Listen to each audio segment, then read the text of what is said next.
ના જાંબાજીના સમાચાર ઘટના આજે સવારની મણિનગરના રેલવે સ્ટેશનની છે, જ્યાં સંજય બાવન નામના આ સબ ઇન્સ્પેક્ટરની સમય સૂચકતાએ એક મહિલાને ચાલતી ટ્રેનમાંથી કચરાતા બચાવી લીધી। સીસીટીવીમાં કેદ થયેલા આ દ્રશ્યો અમે તમને બતાવીશું। દ્રશ્યોમાં સ્પષ્ટ તમને જોવા મળશે એક મહિલા પ્લેટફોર્મ અને ટ્રેનની વચ્ચે ફસાય છે। એ જ સમયે ચારેકોર નજર રાખી રહેલા ઇન્સ્પેક્ટર સંજય બાવનની નજર ત્યાં પડે છે। એક સેકન્ડમાં કંઈ પણ વિચાર્યા વગર જ આ ઓફિસર સીધી જ દોટ મૂકી અને મહિલાને મોતના મુખમાંથી ખેંચીને બહાર કાઢે છે। સીસીટીવીના આ દ્રશ્યો છે, વહેલી સવાર 8:30ના આ દ્રશ્યો છે। આ વિશે વધુ માહિતી મેળવીશું આ સમગ્ર ઘટના વિશે મારા સંવાદદાતા ભૌમિક વ્યાસ પાસે। ભૌમિક, આજે સવારની આ ઘટના છે અને કેવી રીતે આ જીવ બચાવવામાં આવ્યો અને મહિલા કોણ હતી? जी बिल्कुल, आ जो घटना है ते सवारे 8 થી 8:30 वाग्यानी घटना है। जे एक पेसेंजर ट्रेन थी और तेमा एक महिला जयरे ट्रेन प्लेटफॉर्म नंबर 1 उपरथी નીકળી રહી હતી ત્યારે પ્લેટફોર્મ અને ટ્રેનની વચ્ચે ફસાઈ હતી।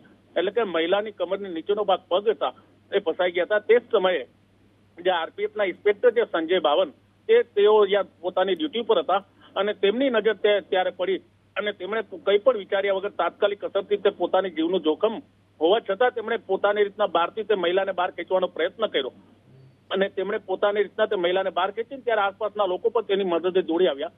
મહિલા ક્યાંની હતી તેની હજી પુષ્ટિ નથી થઈ, પણ જે આરપીએફ ઇન્સ્પેક્ટર છે કહી શકાય કે એક મહિલા જે મોતના મુખમાં ધકેલાઈ જતી હતી તેનો જ તેમને જીવ બચાવ્યો છે।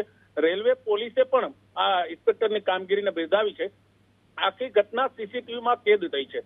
જો થોડાક સેકન્ડની પણ જો ચૂક થઈ હોત તો ક્યાંક ને ક્યાંક આ મહિલાની સાથે મોટી દુર્ઘટના ઘટી હોત, પણ સંજય બાવન જે પ્લેટફોર્મ નંબર 1 ઉપર હતા તેમણે પોતે મહિલાનો જીવ બચાવ્યો। એટલે કે ચાલતી ટ્રેનમાં જ્યારે ખેંચવાનો પ્રયત્ન કર્યો ત્યારે શક્ય બને કે ટ્રેનની સાથે તે પણ ખેંચાઈ શકે છે, છતાં તેમણે હિંમત હાર્યા વગર તે મહિલાને બહાર કાઢવાનો પ્રયત્ન કર્યો અને તેને તેમાં સફળતા મળી। જી ભૌમિક, જે રીતે જોવા જાય તો થોડા સમય પહેલા મુંબઈમાં પણ આવી ઘટના બની હતી। સાડીનો છેડો ભરાઈ ગયો હતો એક મહિલાનો ટ્રેનમાં ચડતી વખતે। શું આમાં પણ એ જ પ્રકારની ઘટના બની હતી? શું સંજયભાઈ સાથે આપને વાતચીત થઈ હતી? જો વિશાલ, આ જે ઘટના છે તેની ઘટના જે સામે આવી રહી છે કે જે ટ્રેન પ્લેટફોર્મ નંબર 1 ઉપર ધીમી પડી ત્યારે આ મહિલા ઉતરવાનો પ્રયત્ન કરતી હતી। એટલે કે તે પ્લેટફોર્મ પર ઉતરવાનો પ્રયત્ન કરતી હતી અને ત્યારે આગળના જે પગથિયા હોય છે જે રેલવે ટ્રેનના તેમાંથી તેનો પગ નીચે પ્લેટફોર્મ અને રેલવેની વચ્ચેનો જે ગેપ હોય છે ટ્રેનની વચ્ચેનો તેમાં પેલો પગ ફસાયો હતો અને ત્યારબાદ તે મહિલાનું બેલેન્સ ત્યાં બગડ્યું હતું અને તેનો બીજો પગ પણ ફસાયો।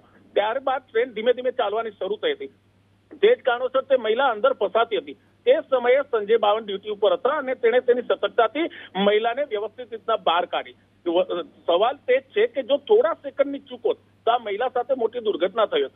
અત્યારે જે ખબર મળી રહી છે કે મહિલા ટ્રેનમાંથી ઉતરવાનો પ્રયત્ન કરતી હતી અને ઉતરવા સમયે તેનું બેલેન્સ બગડ્યું અને તે જ કારણોસર તે મહિલા ટ્રેન અને પ્લેટફોર્મ નંબર 1 ની વચ્ચેના ગેપમાં ફસાઈ હતી અને ત્યાંથી તેનો જીવ બચાવવામાં આવ્યો। જી ભૂમિકા, ત્યારબાદ મહિલાને શું પ્રાથમિક સારવાર માટે હોસ્પિટલમાં ખસેડાઈ છે અથવા આજે રીતે જોવા જઈએ તો સંજયભાઈના જે હિંમત અને સાહસની જો વાત કરવામાં આવે તો સંજય બાવન સાથે આપની જો વાતચીત થઈ તો શું કહી રહ્યા હતા, તેમની પ્રતિક્રિયા શું હતી? આ પ્રકારે દેવદૂત બન્યા કોઈના માટે તો? બિલકુલ, મહિલાને તાત્કાલિક બહાર કાઢ્યા બાદ તે મહિલા આપ જોઈ શકો છો સીસીટીવીમાં કે ધીમે ધીમે ઊભી થાય છે અને ત્યારબાદ ચાલવા લાગે છે। પણ રેલવે પોલીસની જે ફર્સ્ટ એડની સારવાર હતી તે સારવાર તેને આપવામાં આવી છે અને ત્યારબાદ તે મહિલાને ક્યાંક ને ક્યાંક લાગ્યું કે તેનો જીવ બચાવ્યો। તેમણે સંજય બાવનનો આભાર પણ વ્યક્ત કર્યો હતો। સંજય બાવનનું કહેવું છે કે તેની ડ્યુટી છે અને તે સમયે હાજર હતા અને તેની પહેલી ફરજ હતી કે તે કોઈ પણ વ્યક્તિ હોય જો ટ્રેન અને તેની વચ્ચે કોઈ અકસ્માત થાય તો તેની ડ્યુટી છે અને તે જ કારણોસર તેમણે મહિલાનો જીવ બચાવ્યો।